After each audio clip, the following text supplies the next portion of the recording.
Magandang araw mga Lods, pag-usapan natin mga kaganapan sa boxing. Itong rising Filipino prospect at knockout artist Weljon Mindoro ay nakatakdang magbabalik sa lona kontra Colombian Dormedes Potes sa isang 8 rounds middleweight bout sa Probox Center sa Plant City, Florida, USA sa August 15. Mahigit isang buwan lang mula huling laban niya, itataya ni Mindoro ang kanyang undefeated 14 wins, 14 knockout at 0 loss na record. Lahat ng panalo niya sa paraan ng knockout kontra Potes na isang taong mahigit na nabakante sa pagkikipaglaban. Wala namang problema kay Mindoro na agad siyang mapapasabak muli dahil ang huling laban niya ay isang round lang natapos. Ninockout niya ang Meksikano Omar Munguia na dating undefeated nito lang Hunyo.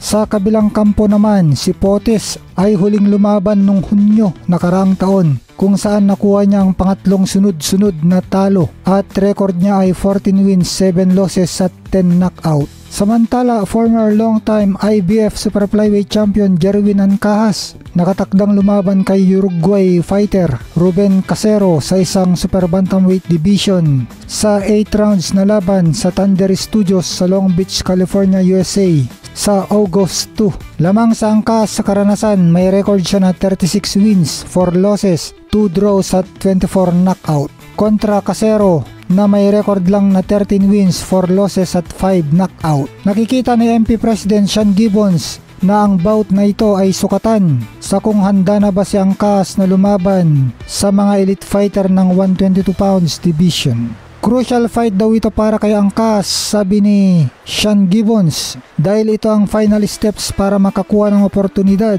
na lumaban uli sa isang world title fight. Samantala, itong Boxing News 24 ay kine-question na puro na lang daw world title fight ang ibinibigay kay Manny Pacquiao. Ito nga ang potential na next fight ni Pacquiao ay world title fight ulit. Hawak kasi ni Rolly Romero ang WBA welterweight title. Pero dahil sa ipinakita ni Pacquiao kontra current champion Mario Barrios, kung saan marami pang nagsasabing panalo dapat siya sa laban na ito, ay inilagay siya ng ESPN sa kanilang latest welterweight ranking na number 6. Kaya dahil dyan, hindi na questionable na lalaban si Pacquiao sa isang world title fight muli. May haka-haka pa nga ang Boxing News 24 na pinipilit na makakuha ng world title si Pacquiao para pag naikasang $1 billion fight nila ni Floyd Mayweather ay may world title na paglalabanan sila para lalong tangkilikin ng mga tao. Samantala, sinabi ni Ryan Garcia sa The Ring na interesado siya sa isang showdown kay Manny Pacquiao. Pangarap daw ng social media sensation King Ray na makaharap sa lona si Manny Pacquiao. Ina-knockout daw niya si Pacquiao gaya ng ginawa ni Juan Manuel Marquez. Marami nang nagsabi niyan maski si Barrios, pero wala nang nakagawa pang muli kay Pacquiao.